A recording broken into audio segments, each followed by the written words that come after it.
asma, TB paru, bronkiektasis, bronkitis kronis, emfisema, CA paru, emboli paru, kemudian gangguan pleura, baik itu dalam kondisi pneumotorak, hidrotorak, hemotorak, itu seluruhnya yang harus Anda lakukan pemeriksaannya apa saja. Nah, ini yang harus Anda praktekkan.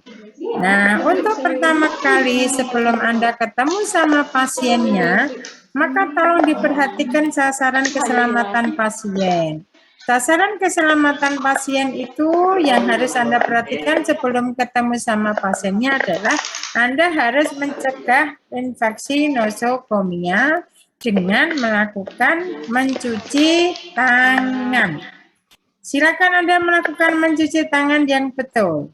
Yuk. Cuci tangannya di atas tangannya coba supaya kelihatan, saya supaya tahu caranya Anda cuci tangan sudah benar apa belum. Coba tangannya dinaikkan. Jembatan keledainya apa? Tepung selaci puput. Telapak tangan. Ya, punggung tangan. Pepi, kalau sekarang ini Anda pakai cincin, ini cuci tangan kalau pakai cincin, ini Anda nggak ada gunanya. Jadi makanya besok kalau praktikum pas di video, kok kamu masih kelihatan pakai cincin, walaupun gerakan itu benar, dari awal sampai akhir benar, tetap saya minta untuk diulang.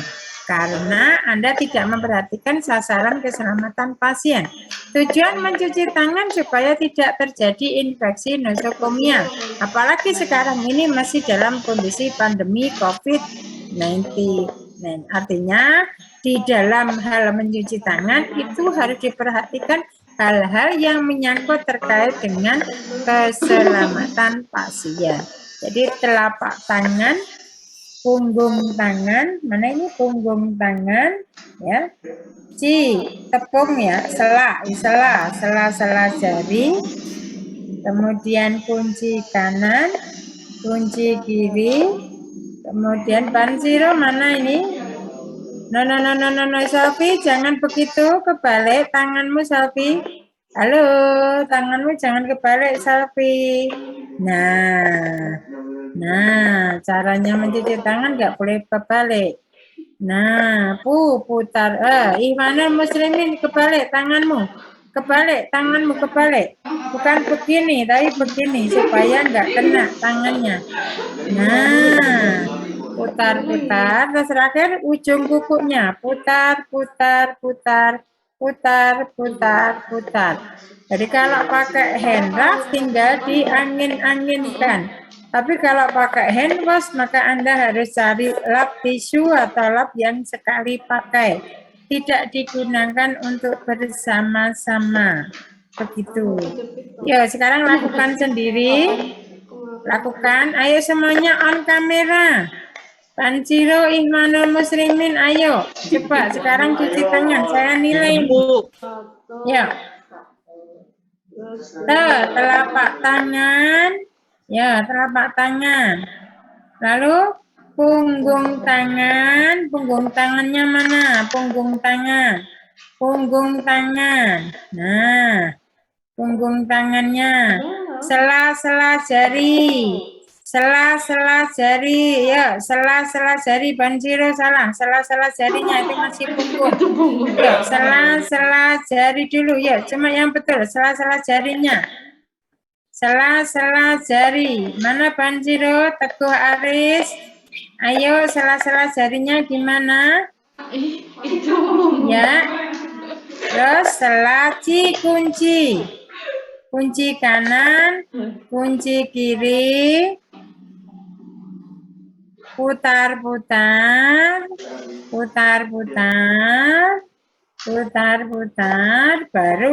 putarnya ujung kuku. Nah, setelah itu baru diangin-anginkan kalau pakai hand rub. Setelah Anda cuci tangan, maka Anda tidak langsung menuju ke ruangan pasien. tapi Anda harus membaca apa? Rekam medisnya pasien, catatan klinisnya pasien. Nah, skenario yang saya bagikan itu merupakan rekam medisnya pasien, ya. Nah, setelah itu kemudian Anda mencatat semua dari hasil rekam medisnya itu. Jadi yang terpenting pada saat Anda melakukan identifikasi pasien, maka Anda harus dalam kondisi yang perlu perhatikan, maka Anda harus kenalan terlebih dahulu, kemudian memastikan benar nggak ini adalah pasien yang akan Anda terapi. Jadi setelah Anda membaca rekam medis, Anda masuk ke ruangan pasien. Bagaimana caranya melakukan kisaran keselamatan pasien? Yang pertama yaitu identifikasi pasien. Bukan kemudian selamat sore Mas Ihwanul, selamat sore Mas Panji, bukan begitu. Jadi Anda harus memastikan bahwa ini memang Panji yang akan kita lakukan pemeriksaan, bahwa ini Mas Iwan yang akan kita lakukan pemeriksaan, sehingga dipastikan Anda kenalan dulu. Selamat sore Mas, jadi jangan memanggil namanya. Maka nama saya Bu Khotimah, saya fisioterapi di sini yang kebetulan sore hari ini sedang bertugas untuk melakukan pemeriksaan. Mohon maaf Mas, namanya siapa? Atau Mbak namanya siapa? Caranya komunikasi harus diperhatikan, ya. Nah, setelah kemudian dia menyebut namanya, maka lihat kalau dia rawat inap, lihat di gelangnya. Benar nggak nama lengkapnya, tanggal lahirnya, kemudian nomor rekam medisnya. Oh, betul. Berarti ini benar bahwa ini pasien Mas Ares yang akan kita lakukan pemeriksaan fisioterapi. Oh, ini benar. Dari mana? Dari yang sudah kamu lakukan identifikasi pasien. Lalu kemudian setelah itu Anda setelah menanyakan identifikasi pasiennya, kemudian jangan keburu-buru Anda bertanya, Anda melakukan inform consent terlebih dahulu, yaitu apa? Meminta persetujuan.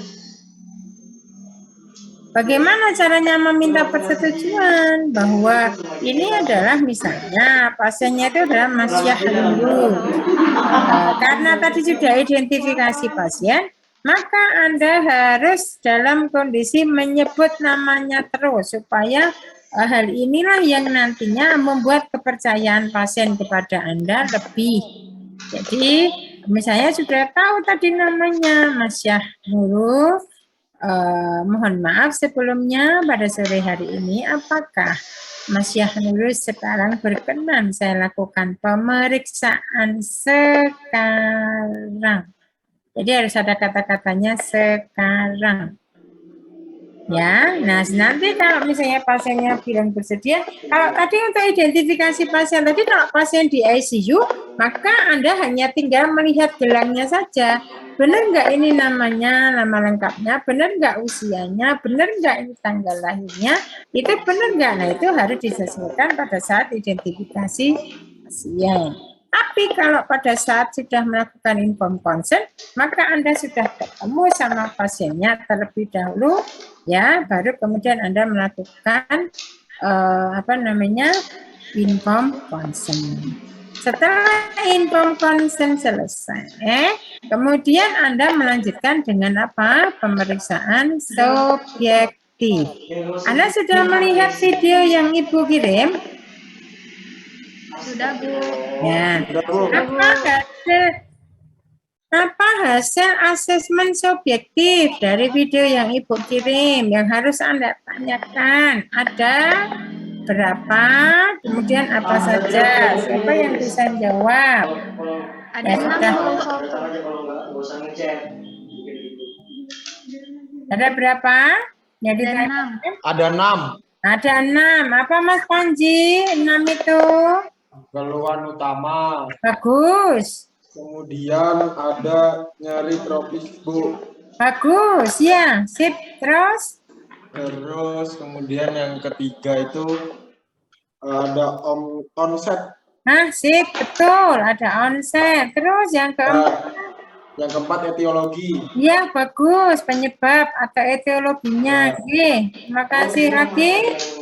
Riwayat ini pengobatan. Ya, betul. Betul sekali riwayat pengobatan. Yang terakhir, Mas Panji. Faktor yang memperberat dan memperingan, Bu. Tip, bagus. Jadi dari ke-6 itu tadi yang sudah disebut Mas Panji tadi, maka yang pertama kali yang harus Anda tanyakan adalah keluhan utama.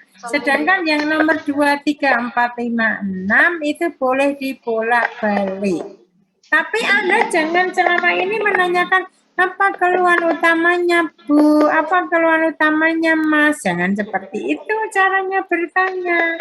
Dibalik. Jadi pertanyaannya itu supaya nanti jawabannya itu pendek ya, apa tidak dalam kondisi yang panjang. Maka Anda tidak boleh bertanya apa keluhan utamanya, Mas Banzira. Nah, jangan gitu. Jadi Anda harus melihat, misalnya, Mas Basiro, skenario nomor berapa? 10, Bu. Nah, skenario nomor 10 misalnya. Skenario nomor 10 di situ keluhan utamanya apa? Misalnya kan. Dari situ kita bisa lihat, nomor 10 itu keluhan utamanya. Dari sini kita lihat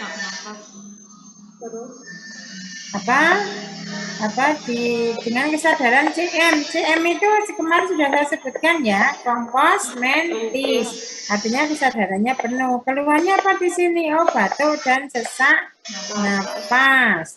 Jadi ada batuk dan sesak napas, maka nanti pertanyaannya, apakah Mas Banzira ada keluhan batuk? Ya, apa tidak? Jawabannya gitu aja. Apakah Mas Banzira ada keluhan sesak napas? Ya. Apakah Mas Banzira ada nyeri dada? Tidak ada. Misalnya gitu. Kalau ada ya ditulis ada, dijawab ada. Nah, itu kalau misalnya ada bentuknya keluhannya di situ ada yang nomor berapa ya? Skenario nomor berapa? Ada yang misalnya di situ ada muncul nyeri dada. Misalnya juga ada sesak napasnya. Ya nanti mesti harus dalam kondisi pertanyaannya sendiri-sendiri. Jadi nanti pada saat kemudian Anda sudah menemukan keluhan utamanya, ingat jangan membuat suatu jawaban yang panjang. Jadi gitu ya. Maka nanti harus prepare terlebih dahulu, direncanakan terlebih dahulu, begitu pertanyaannya berupa apa. Dia setelah itu Anda boleh kalau misalnya dia nyeri dada sekaligus nyari topisnya aja, apakah nyeri dadanya di sebelah kiri, kalau ditunjuk sebelah kiri kemudian menjalar sampai ke lengan kiri apa tidak, atau di sebelah kanan atau di tengah-tengah. Nah itu harus ditanya, karena misalnya pada kondisi pasien sinusitis misalnya, maka nanti letaknya kalau di sini masternya di sini ya. Kemudian untuk yang di sini di frontalisnya, kemudian di sini di ethmoid maupun sphygmoidnya, gitu yang berbeda-beda. Begitu juga nanti dia kalau misalnya nyeri sebelah kiri menjalar ke lengan kiri, berarti dia berpotensi terjadinya ada gangguan di jantungnya. Maka ditanya sekaligus nanya topisnya, apakah nyeri dadanya di sebelah kiri itu topis, apakah di sebelah kanan itu topis. Jadi itu yang terkait dengan topis. Sekarang onset berhubungan dengan apa? Waktu, baik dalam kondisi dia beraktivitas maupun dia tidak. Jadi waktunya apakah sesak napasnya pada waktu pagi hari? Tidak. Siang hari? Tidak. Sore hari? Tidak. Malam hari? Ya, misalnya gitu kan. Nah, itu contohnya yang terkait dengan untuk yang berhubungan dengan onset. Ya. Kemudian untuk etiologi boleh kamu tanya, boleh tidak. Contoh misalnya, pada kondisi di asma, kita tahu bahwa pada kondisi di asma penyebabnya itu bisa genetik, bisa karena alergen. Nah, kalau genetik Anda tanya ibu atau bapak atau mas, apakah dari pihak keluarga ada yang menderita asma, misalnya gitu. Kalau iya, oh berarti ini penyebabnya genetik. Tapi kalau tidak, dikejar lagi. Apakah punya alerginya apa, debu? Ya, misalnya gitu. Atau cuaca panas? Ya, tidak, gitu ya. Kemudian yang terkait dengan misalnya riwayat merokok, penyebabnya ya ditanya, adakah dia riwayat merokok, sudah berapa lama, misalnya seperti itu. Kemudian untuk yang faktor yang memperberat dan memperingan, bukan ditanya apa faktor yang memperberat dan memperingan Mas Panji, bukan begitu. Jadi Mas Panji, kalau misalnya Mas Panji posisi tidur terlentang itu lebih nyaman atau lebih berat sesaknya? Oh, lebih nyaman misalnya. Nah, kalau posisi duduk lebih berat, kalau berdiri jalan tambah berat. Misalnya, berarti di situ dia ada masih dalam keterkaitannya faktor yang memperberat itu misalnya kalau dia memang tidur terlentangnya lebih nyaman, berarti dia lebih faktor yang memperberat tidak duduk berdiri jalan, faktor yang memperingan adalah tidur terlentang. Kemudian untuk riwayat pengobatan, Bu, bisa Anda tanyakan ya terkait dengan apakah dia pernah ke dokter spesialis penyakit dalam, sudah pernah periksa di puskesmas atau dibawa ke rumah sakit yang lain sebelum dibawa ke sini. Itu terkait dengan 6 hal dari asesmen subjektif. Ada pertanyaan? Ada? Tidak ada? Oke. Kalau tidak ada, silakan sekarang panggil respondennya. Sekarang kita praktekkan. Coba Juliana, coba kamu melakukan identifikasi pasien. Bagaimana cara melakukan identifikasi pasien? Halo, dengan siapa? Saya bicara. Ya, Juliana. Gimana nih? Gimana kalian? Di mana? Mereka yang di mana? Mereka yang di karpet dong. Tapi datang, aku yakin dia izin ke toilet.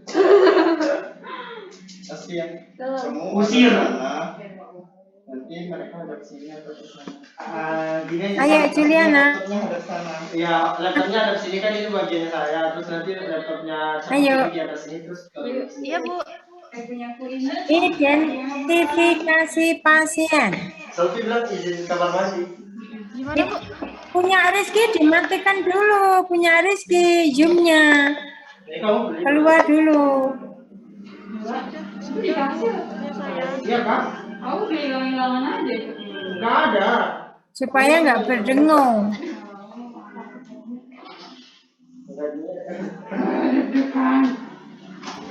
Iya Bu, sudah Bu. Ya, caranya identifikasi pasien. Bagaimana cara melakukan?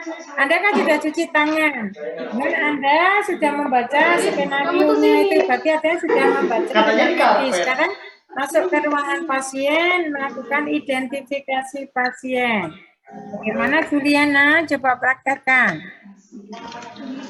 Saat mengidentifikasi pasien itu Kamu nggak usah cerita, kamu praktekkan kepada respondenmu, kepada audienmu. Kamu nggak usah cerita, aku nggak ingin kamu cerita kok. Kamu praktekkan. Ibu kan minta kamu praktekkan, bukan kamu ceritakan kan? Kamu praktekkan piye. Jadi nek benar nggak saya komentari, nek salah saya komentari kan gitu supaya besok kamu pada saat praktikum tidak salah gitu. Ya. Ya, sekarang gimana Juliana? Ada pasien di depanmu, kemudian kamu mau melakukan identifikasi pasien. Bagaimana caranya melakukan identifikasi pasien tadi? Selamat pagi Bu. Perkenalkan, nama saya Juliana Triutami. Saya di Kamu pasiennya mana? Kok menghadapnya ke ibu? Menghadapnya ke pasienmu loh, kok ke saya? Pasienmu itu mana? Kan sudah saya minta dipanggil pasiennya. Iya. Berhadapan dengan pasiennya. Yang kamu tanya pasienmu kok tanyanya ke saya tuh piye? Ya berhadapan dengan pasien. Kamu kan memeriksa pasien, bukan memeriksa ibu. Ya, yang pandangannya tertuju ke pasiennya, bukan ke saya. Gitu. Siapa? Kenapa? Oh, berarti Wanul sama siapa? Saya terima nikahnya. Selamat pagi Pak, perkenalkan nama saya Juliana Tritami. Saya di sini sebagai fisioterapis Bapak. Boleh saya tahu nama Bapak siapa? Nama saya Ul. Ya. Oke. Stop. Nah, sudah betul. Itu caranya melakukan identifikasi. Anda berhadapan dengan pasien, Anda perkenalan dulu. Seperti itu, ya kan? Kemudian setelah itu coba Panji, sekarang kamu melakukan inform consent. Panji, kamu melakukan ke pasienmu inform consent. Bagaimana caranya melakukan Ini Dimas inform nggak sih? consent? Setelah Anda melakukan identifikasi pasien, jadi ini pura-puranya kamu sudah tahu pasienmu namanya karena sudah melakukan identifikasi ya. Setelah melakukan identifikasi itu, maka seterusnya Anda harus menyebut nama Nggak peduli sih, nggak tahu. Tahu pun pasien. Dimas. Tidak boleh apakah mas, masnya mas siapa gitu ya. Harus menyebut nama pasiennya supaya diberi kepercayaan secara penuh. Bagaimana Mas Panji melakukan inform consent kepada pasienmu? Coba. Masih di mute itu Mas, saya tidak dengar. Baik Bu. Mohon maaf. Semuanya siap? Ya. Ya Bu, mohon maaf Mas Dimas, pada pagi ini saya akan melakukan pemeriksaan. Apakah Mas Dimas berkenan jika saya melakukan pemeriksaan pada Mas Dimas? Ya, kenal. Sudah Bu. Ya, ada kalimatnya apakah Mas Dimas berkenan saya lakukan pemeriksaannya sekarang. Jadi kalimatnya harus ditambah sekarang. Kenapa? Karena nanti kamu akan menjumpai pasien di rumah sakit itu dia bersedia tetapi tidak sekarang. Sudah betul Mas Panji caranya inform consent. Sip, betul. Sekarang Syah Nurul. Bagaimana Anda melakukan sekarang sudah identifikasi pasien, sudah pura-puranya kamu sudah identifikasi pasien, sudah inform consent. Sekarang kamu menanyakan kepada pasien terkait dengan keluhan utamanya. Bagaimana caranya menanyakan terkait dengan keluhan utamanya? Kamu skenario-nya nomor berapa, Syah Nurul? Nomor 2, Bu. Nomor 2. Nomor 2 itu keluhan pasiennya batuk, sesak napas, sesak nafas, batuk dan sesak nafas. Oke, silakan. Sekarang kamu menanyakan kepada pasiennya terkait dengan keluhan utamanya itu. Bagaimana cara menanyakan sesuai dengan arahan ibu tadi? Ya, pura-puranya kamu sudah inform consent ya, nggak usah diulang lagi ya inform consent-nya. Ya, Bu. Ya. Selamat siang, Mas Devin. Siang. Keluhan utama sakit Mas Devin apa ya, Mas? Stop. Tadi Ibu kan sudah bilang kan ya. Ibu kan sudah menjelaskan kan ya. Jangan bertanya kepada pasien keluhan utamanya apa. Saya kan sudah sampaikan, ini pasienmu itu pasien yang mempunyai gangguan di paru-paru. Pasien yang mempunyai gangguan di paru-paru dan di jantung itu pasiennya selalu dalam kondisi sesak napas seperti itu. Kemarin pasiennya dengan kamu membuat suatu pertanyaan yang jawabannya panjang, jawabannya selalu ya apa tidak. Jadi jawabannya itu selalu ya apa tidak. Apakah Mas Dimas ada keluhan sesak napas? Ya. Apakah Mas Dimas ada keluhan batuk? Ya. Apakah Mas Dimas ada keluhan nyeri dada? Tidak. Kan gitu. Maka nanti dalam praktikum kamu harus memberitahu dulu kepada pasienmu bahwa nanti kalau saya tanya ini jawabannya ya. Kalau saya tanya ini jawabannya tidak. Kalau saya tanya ini jawabannya ya. Begitu caranya. Ya. Kita Syekh Nurul, silakan diulangi bagaimana menanyakan keluhan utama Syekh Nurul. Baik, Bu.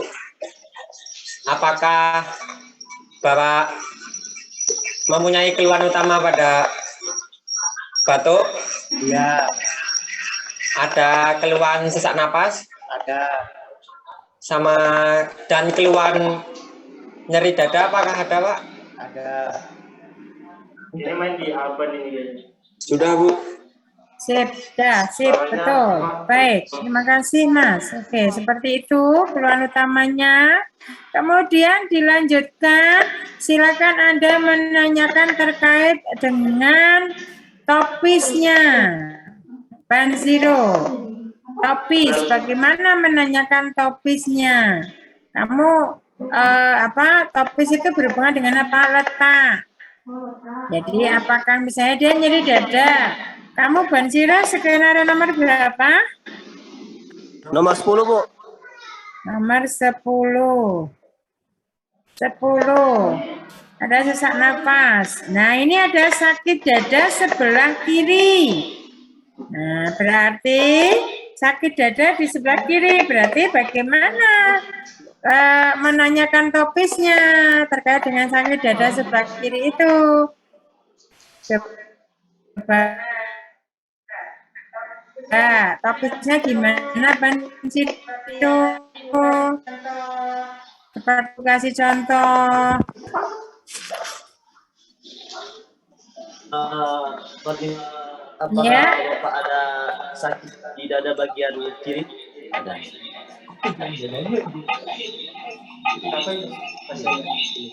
Apakah Bapak ada sakit di bagian dada kiri? Ya. Penunjuknya jangan di sebelah kiri aja, tetap ditunjuk semua. Cuman apakah nyeri dadanya di sebelah sini? Kalau Kiri? di bagian kanan ada Pak? Ya, di sana. Jadi cuma bagian kiri ya, Pak? Ya, yang di tengah tidak. Kalau jadi nyeri di sebelah Kalau kiri, belakang, Pak? apakah menjalan sampai ke lengan kiri? Gitu. Jadi harus dipastikan. Ya. Oke, sekarang Febi. Bagaimana Anda menanyakan terkait dengan onset?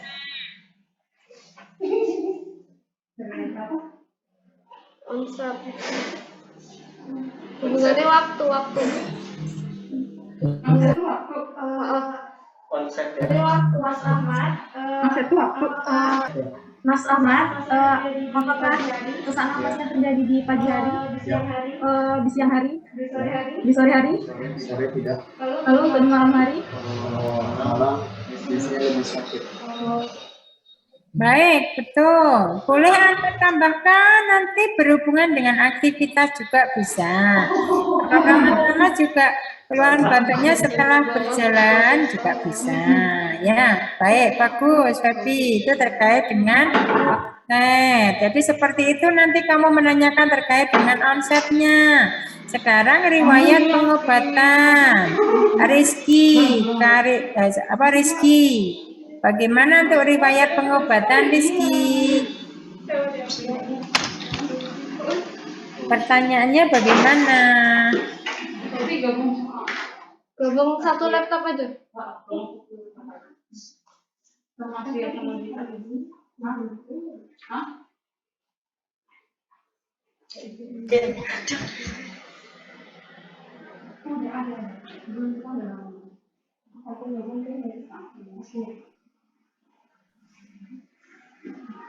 Masih di mute.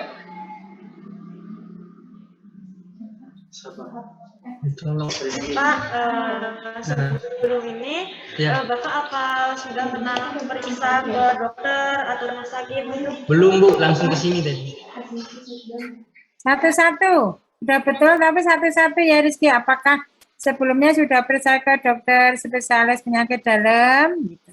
Apakah sebelumnya sudah pernah periksa ke rumah sakit? Apakah sebelumnya sudah pernah periksa ke puskesmas? Gitu ya. Ya sudah betul, tapi nanti pertanyaannya saatnya kamu praktek, nanti pertanyaannya sendiri-sendiri ya, jangan digabung ya. Sudah betul, baik. Terima kasih. Sekarang Teguh Aris Munandar, bagaimana untuk menanyakan faktor yang memperberat dan memperingan? Iya, terima kasih. Oke, dan Gila. Sumpah betulan. Mohon maaf Bu, bisa diulangi soalnya Bu, jaringan saya ngelek-ngelek Bu. Oh ya, coba bagaimana Anda praktekkan cara menanyakan faktor yang memperberat dan faktor yang memperingan tadi, bagaimana caranya menanyakannya? Baik Pak, apakah ketika Bapak duduk itu dadanya terasa nyeri atau tidak? Ya. Terasa nyeri ya Pak ya? Ya. Berarti ketika berbaring itu, apakah Bapak bisa merasa agak sedikit nyaman? Ya. ini udah selesai. Gitu Bu? Nanti jelasin baru lagi.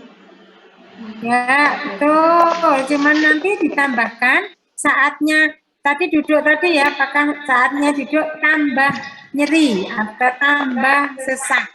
Gitu, saatnya berdiri, apakah tambah sesak napas? Betul tadi ya. Apakah jalan juga saat jalan tambah sesak? Kemudian tadi saatnya tidur itu merasa lebih nyaman? Boleh, betul, bagus ya. Jadi itu faktor yang memperingan adalah tidur terlentang. Faktor yang memperberat adalah duduk, berdiri, jalan ya. Sekarang misalnya Anggita, kalau Anda menanyakan etiologi pada kondisi asma misalnya, asmanya itu karena adanya faktor genetik penyebabnya, bagaimana cara Anda bertanya, Anggita? Gini aja. Punya riwayat penyakit. Apakah punya? Awas. Keluarga Bapak punya riwayat penyakit asma. Permisi. Asma antara alergi sama asma. Udah. Permisi Bapak, apakah keluarga Bapak punya riwayat penyakit asma? Iya. Udah Bu. Apakah keluarga Bapak punya riwayat apa? Sampai tak dekatkan saya karena nggak dengar. Riwayat asma. Riwayat apa? Asma. Oh ya, bukan riwayat penyakit gitu ya, bukan ya, tapi riwayat asma. Oke. Sampai di sini ada pertanyaan untuk asesmen subjektif, ada 6 hal. Ada pertanyaan? Paham ya? Jadi nanti Anda di dalam praktek, Anda menanyakan yang pertama Anda mulai dari cuci tangan. Kemudian Anda memperkenalkan diri, Anda mencuci tangan, identifikasi pasien, lalu inform concern. Kemudian Anda melakukan asesmen subjektif dimulai dari keluhan utama. Kemudian yang kedua, ketiga, sampai ke 6 terserah apa urutannya, tidak perlu urut. Tetapi nanti di dalam laporan sekilap ini, kamu tulis. Nanti yang pertama, sebelum kita melakukan pemeriksaan harus cuci tangan. Ditulis gerakan cuci tangan, telapak tangan dulu, punggung tangan. Ditulis seperti itu laporan sekilapnya. Ya, setelah selesai cuci tangan, kemudian Pak fisioterapis membaca rekam medis. Selesai membaca rekam medis, fisioterapi masuk ke ruangan pasien, melakukan identifikasi pasien. Tetapi sebelumnya fisioterapis memperkenalkan terlebih dahulu. Setelah identifikasi pasien, memastikan bahwa pasien benar. Kemudian fisioterapis melakukan inform concern. Itu ditulis dalam laporan sekilap itu. Kemudian setelah itu fisioterapis menanyakan asesmen subjektif ada 6 hal. 1. Keluhan utama. 2. Disesuaikan dengan skenario masing-masing itu tadi. Ya, keluhan utamanya apa? Apakah sesak napas, batuk, ada nyeri dada? Ya, kemudian topisnya nyeri dada sebelah kiri, onsetnya pada waktu malam hari. Kemudian riwayat pengobatannya belum pernah diperiksakan kemana-mana, pasien langsung dibawa ke rumah sakit. Misalnya seperti itu. Faktor yang memperberat adalah duduk berdiri jalan. Faktor yang memperingan adalah tidur terlentang. Etiologinya adalah faktor genetik. Bisa lagi etiologinya adalah dari merokok dan sebagainya. Sesuai dengan kondisi dari pasien itu. Itu nanti di dalam laporan psikolognya ditulis seperti itu. Ada pertanyaan? Kalau tidak silakan ambil vitasainmu, termometermu. Ini Juliana, Rizky sama Karisma jadi satu. Iya Bu, biar nggak berdengung Bu. Terus pasiennya siapa? Pasiennya aja tuh Bu. Ada Bu di sana. Itu. Sudah siap di samping Bu. Siapa pasiennya? Enggak loh, punya tuh diambil ponakanku hilang. Sama satu lagi. Pasiennya siapa satu itu? Kucing Bu. Terus Asfia, Anggita, Selvi, pasiennya siapa? Ada Bu ini. Haris Bu. Haris Bu. Di situ. Ya, maksud saya tanya itu saya mau membagi sekarang ini Vitasen. Juliana melakukan pemeriksaan tekanan darah. Rizky melakukan pemeriksaan suhu. Karisma melakukan pemeriksaan pengukuran nadi dan RR. Aslia melakukan pemeriksaan tekanan darah.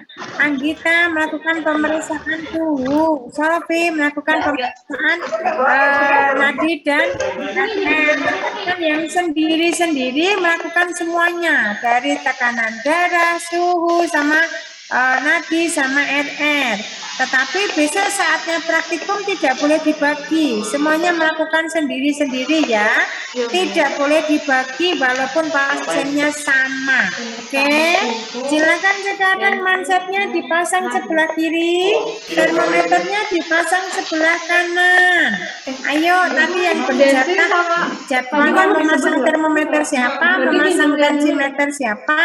Kalau yang sendiri-sendiri silakan langsung dimasang di sebelah kiri. Tolong videonya diarahkan ke kameranya, diarahkan ke pasienmu, jangan ke kamu. Saya nggak butuh kamu, saya butuh pasienmu. Iman, mana Iman? Imanul Muslimin mana?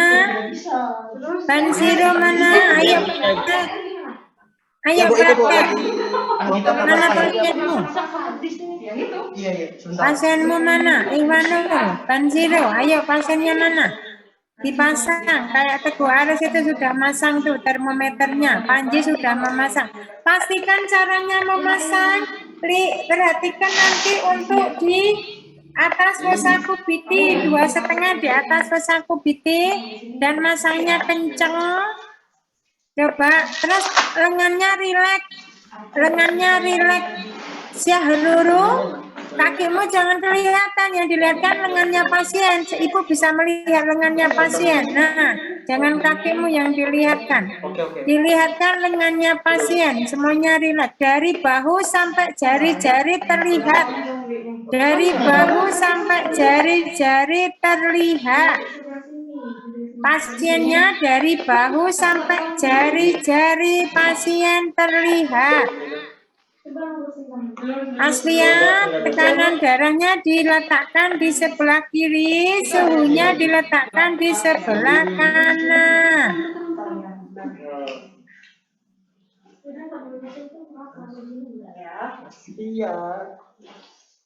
Juliana, kok nggak kelihatan dari bahu sampai lengannya?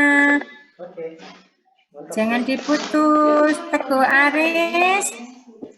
Jadi termometernya itu mansetnya kamu pasang di atas wasakubiti ya. Lalu jari-jari Aspia, pasangmu salah. Cara masangnya salah. Ayo. Talinya di mana itu? Talinya kan pas di tengah harusnya. Talinya Panji saya nggak kelihatan. Tangannya pasien saya nggak kelihatan. Kurang ke atas Panji, itu sepertinya kurang kenceng itu Panji. Coba kalau kamu tarik ke bawah masih bisa, berarti salah. Imanul Muslimin, saya nggak lihat kamu memasangnya. Caranya tidak seperti itu. Imanul, caramu Nancy, nadinya dipegang dulu arteria radialisnya. Arteria radialisnya bukan loh. Imanul, tensimu tuh piye? Talinya kok di atas, talinya di bawah. Udah ketemu Nadia. Itu loh. Di atas kok di bawah talimu itu? Karena nggak kelihatan aku. Kayak Panji itu loh Imanul, kan talinya di atas satu biting. Nah, Teguh Aris benar. Tangannya di arteria radialis, tangan kanan memompa, tangan kiri di arteria radialis, tangan kanan untuk memompa. Lalu stetoskopmu diletakkan di arteria brachialis. Asvia, stetoskopmu mana? Stetoskopmu. Nah, dipasang di arteria brachialis. Terus cara masangnya di telinga, jangan di atas jilbabnya, harus di dalam telinga. Kalau yang pakai jilbab, nggak boleh di luar jilbab, harus di dalam jilbab. Ya, oke. Feby, kok masang mansetnya di sebelah kiri atau kanan itu? Harusnya sebelah kiri. Juliana, arteria radialisnya diraba dulu. Tangan kanannya memegang pompanya, dipompa. Naiknya itu sampai hilang nadinya di angka berapa? Ditambah 20 mm Hg. Baru diturunkan pelan-pelan, tanganmu pindah di atas. Itu, tanganmu pindah di arteria. Nah, seperti itu Panji, bagus, betul. Iya, begitu menurunkan, tangannya pindah di arteria brachialis. Saatnya memompa, tangannya di arteria radialis sampai hilang angkanya berapa, ditambah 20 mm Hg.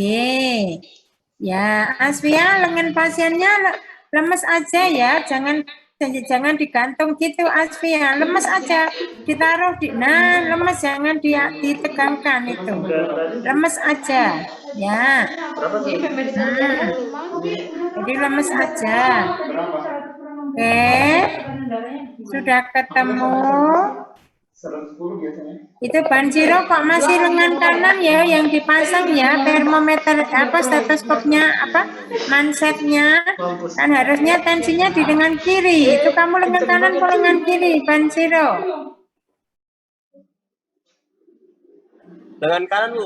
Nah, dipindah di lengan kiri, yang kanan untuk pemeriksaan termometer suhunya. Iya, Pak. Iya, Bu. Ya, sudah betul, tapi lengannya lengan kiri ya nak. Oke. Asvia sudah betul. Juliana oke. Syahrunul sudah. Berapa tekanan darahnya Syahrul? 100/80, Bu. Emang rendah katanya. Ya, berarti nanti setelah praktek diajak beli sate kambing ya, biar naik gitu ya. Ya, Panji, berapa Panji? 110/80, Bu. Baik, oke. Juliana sudah ketemu. Feby, berapa Feby? Berapa Feby? Berapa? 100/60. Berapa? 100/60. 100? 100/60. Kok rendah? Hah? Iya, Bu. Ya, oke. Nanti habis praktek ini selesai ya, kamu aja makan sate kambing gitu ya, biar. Juliana sudah. Asvia berapa Asvia? 110/80, Bu. Berapa? 110/80. Ya, Pansiro berapa? 120/80.